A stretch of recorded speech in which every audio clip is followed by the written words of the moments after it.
How's it going, Clayton? The story this week's kind of been about Jason, just from a defensive perspective, watching him in practice go against your guys. What have you seen out of him, and why do you think he played the way he did last week? Well, to me, Jason's always been able to show his talents and showcase his ability to sling the rock and run around and make plays. I definitely, whenever he's in the game, whenever he's practicing against us, we feel like it's a really solid look. It's really not a drop-off, but he's been working hard and he just, it was great to watch out. It was great to go out and watch him play. It was awesome.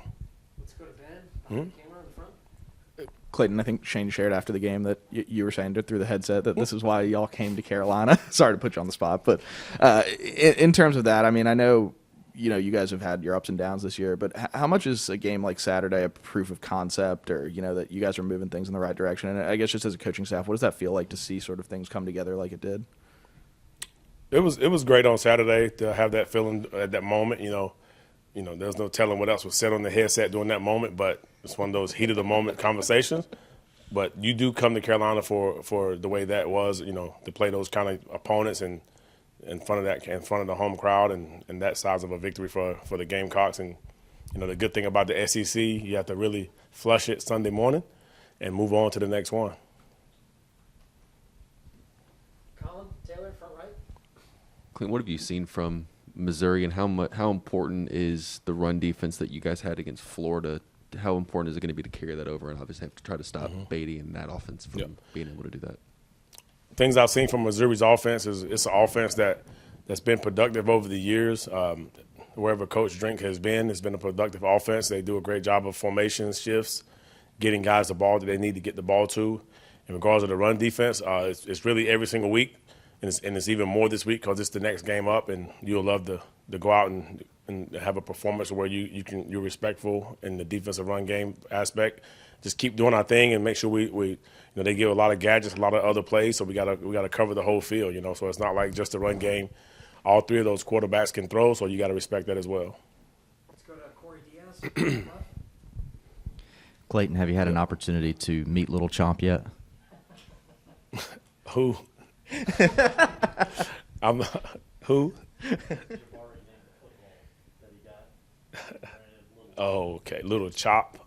Chomp. Nah, I haven't had a chance to meet him yet.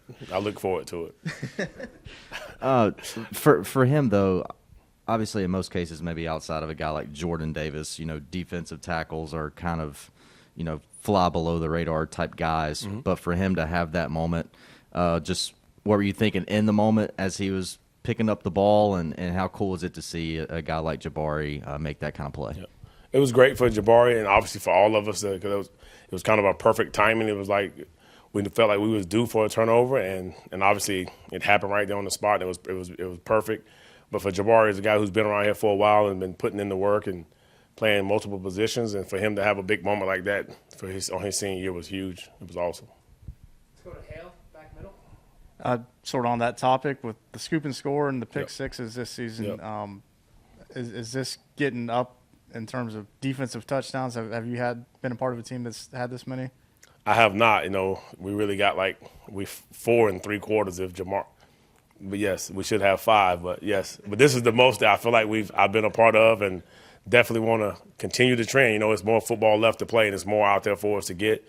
We definitely want to continue, preaching, get the ball. Our guys, obviously, it's a good thing when that happens for the whole team. I know the sideline goes crazy, the crowd goes crazy, and gets our offense going, and we got to go right back out there and make a play when we go back out. We want that call. So, do the players talk more about it? Do you hear them just talking about, hey, I'm getting the next one, things like that? Or I don't hear that, so I don't want to make up nothing up here, but I don't hear that.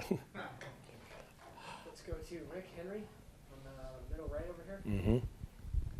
Clayton, you talked about how turnovers can help to fire up the crowd, and that fires up the offense. Well, how about when your offense had been struggling, when they have a performance like on Saturday, what does that do to help inspire the defense and uplift them? For our guys on the sideline, which I will give my hat off to them, they've been outstanding on the sideline, and we know it takes offenses sometimes a longer time to get the groove, and our guys, what we didn't want to happen was when they caught that groove, that we wanted our groove. So we kept preaching, don't worry about them, don't worry about the offense. They're gonna do their part. But for our guys that see our playmakers like Z White, Kevin Harris, Van and Nick Muse and Jason Brown and the O-line blocking, when our guys, they loved it. It was the best thing to watch them go cheer for their teammate because we all on the same team. It's not like it's offense versus defense, but to see your own teammates have success, it really juices everybody up. So it's not just you don't want to see one side just having it because it's kind of that's not the vibe you want on the sideline, but you want everybody up and going. And I mean, it was big time to see both sides celebrating with each other. Let's go to Mike Hugo, front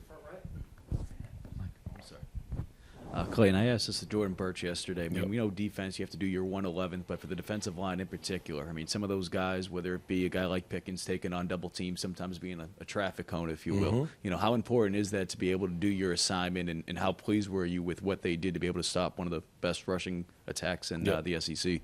Yep. We always talk about defensively that it takes all of us to stop the run, all right?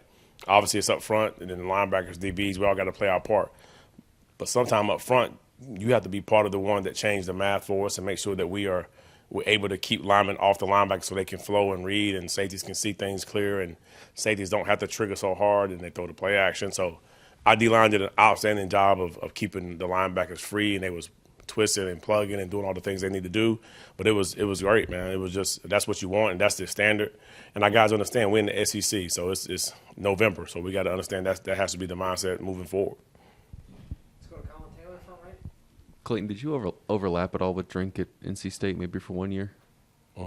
What are some of the characteristics of the offense that you saw from him in practice when you guys were at NC State, and then getting to watch film of him from his time at App and now obviously at Missouri? Yep. This is very similar, and at the same time it's very different. Different players, same style of system. Different players are the main thing that I see. But I think he's done a good job of adding things to his offense over the years, and he does a great job of running offense. And I guess Shane talked yesterday about this being a pretty impactful win in terms of recruiting. How have you noticed that over the last couple of days in your conversations with guys when you're able to have them, and kind of the message you've been able to put out and the response you've been getting back from prospects? The message has always been the same, that as far as the staff that you want to play for, the university that you want to play for, and the athletic program that you want to play for, and the players you want to play with.